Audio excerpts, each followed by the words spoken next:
Welcome to Hidden SQuiDZ Gaming. I was taking a regular campfire and then suddenly I had the shield breaker with me and I get pulled into this nightmare.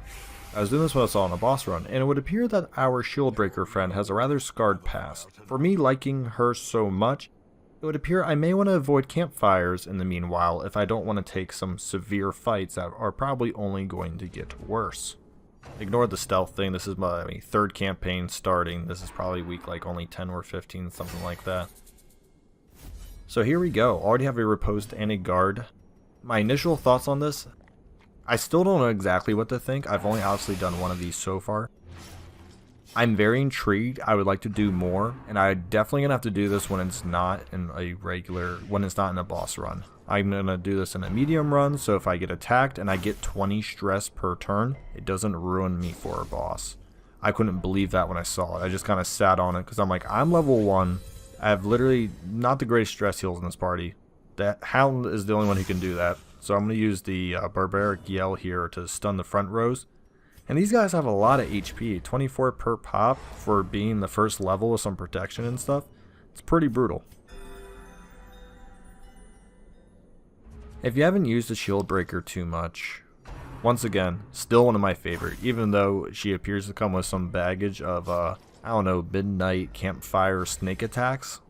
I'm just going to show most of the rest of the video so you can see how this fight goes out. Then I'm going to kind of chime in at the end.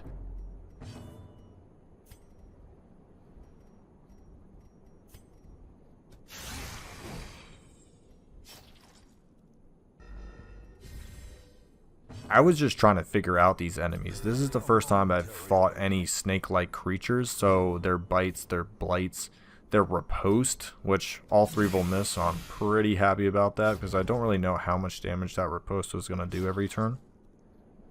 The snake bites are annoying, they're pretty strong all things considered. I mean, 4 damage to 5 damage is about 25% of my hero's health. So I'm just happy to knock these things out. Once again, another 4 damage and blight for 3, that's pretty massive. That's about half my hero's health once the blight kicks in. So thank goodness I have the Vestal with that trinket so I can heal most of that damage.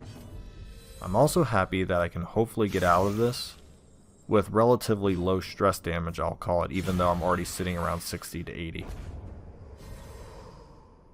As victories mount, we get a little note, and I'm looking forward to get those next 6, but I tell you what, man, that fight was rough.